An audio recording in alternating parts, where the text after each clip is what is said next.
would you, at the end of last season, how would you assess how things were going for you and what you felt like the future was for you?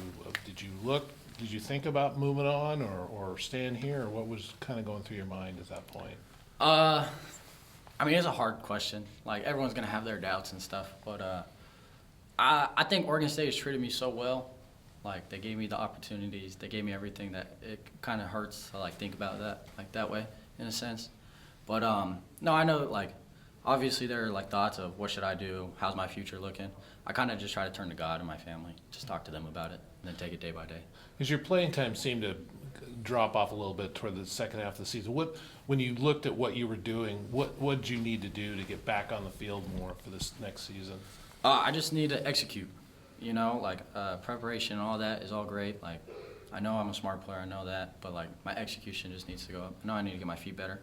And bringing up, like, the last 2 games, I think, you know, like, sometimes those guys are playing better than me. So, like, at the end of the day, they beat me out, and I'm there to be their teammate and support them, and I'm happy for them what they got. That's got to be hard, doesn't it? I mean, when you've been out there playing, and you're going, then all of a sudden you're going, hey, that guy's better, and he's playing better than I am. Yeah, like personally, of course, it hurts, but like at the same time, you got to look at yourself in the mirror. Like, I got the opportunity and I lost it. Yeah. You know, it's a grind, and people compete every day, and I lost the competition. And like, the last thing I want to do is go out there and not help my brothers out. Yeah. You know, so I'm gonna be on the sideline. I'm gonna help them. I'm gonna coach them, tell them what I'm seeing, how they're playing, and what they can do. Like, I'm just trying to be there to help them. Yeah. How does it help the group bringing Coach Cooper in as a defensive back coach? Oh, I think it helps tremendously. Coach Coop was actually a GA my freshman year, 2021, and you know, he's been such a great influence on guys. He knows how to connect really well, and he's a great coach. I think he really helped me when I first got here develop, and he's really helping the young guys right now. I think as a safeties coach, he really understands the scheme of the defense. It's nice that he got the linebacker experience too, because now he's helping us with run fits, seeing the fronts, changing everything up.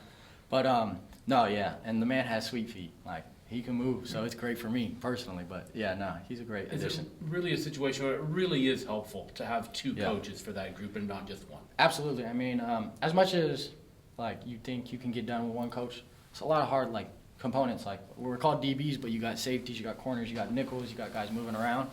And it's just nice to have a coach, like another guy, who can split the group up and we can focus on specific things. So yeah, it is really nice. So how specialized is that room at this point? Obviously, last year you were all under Chance, and it was all just DBs. But are you guys completely split into nickels, corner, safeties now? No, absolutely. I think, okay, so I know I said split up as coaches, but that's on the field. Sure. In the meetings, it's all of us together, because at the end of the day, we have to communicate with one another. And I think it's like an awesome step we're taking, because we used to be split. Sometimes you get out there and one coach taught it one way and another coach taught it different, so now we're miscommunicating. But now we're all in the room and we all stick together, so I think it's like a really good building for us. Then we get out there and then we can do our separate things.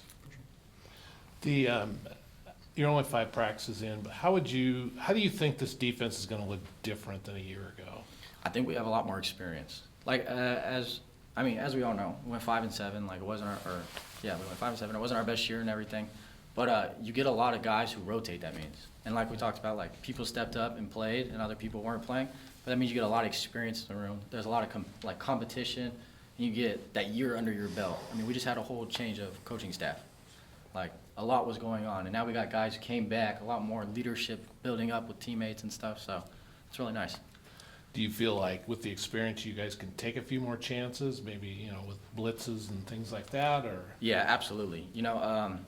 It's hard to play defense when you don't know a defense.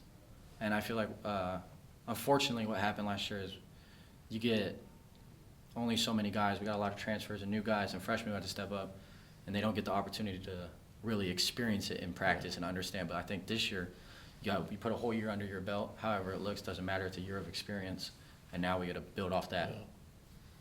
Technique-wise and playing style-wise, does it feel any different this year with Bray getting more of his hand on the defense, taking over as the DC again? I mean, yeah, Bray's a big pressure guy, I think. I think he likes to play fast, and he always has the attack mentality.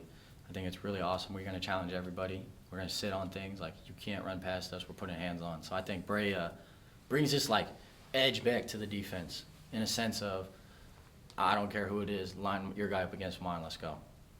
When it comes to safeties, are you guys more like boundary field, or is it like strong free in terms of like terminology stuff? And then kind of what's that competition like among safeties and DBs right now? Okay, so technically it's boundary and field, and because it's spring and we have like young guys who need to grow and stuff, we're kind of keeping it at that. But when you get like with your vet guys like me, Skylar, Heem even, Tyrese, like it's easy to go like left, right. Sure. You know, and you can watch the young guys like Jan's picking up on it very fast. We got Zeph picking up on it. Mace is out there playing it, and it's like fun to watch them like learn the safety position and understand like, hey man, we could just be two sides of a coin, left, right, make it happen. And I think competition's great. I mean, like I said, we got so many people, like we get respect. That's amazing. Like I love the kid and he's so good. So it's so much fun to go out there and just compete, and like you just, every day just feels like so much fun because it's like, it's not set. It's like everyone's got to fight for something, you know? So it's fun.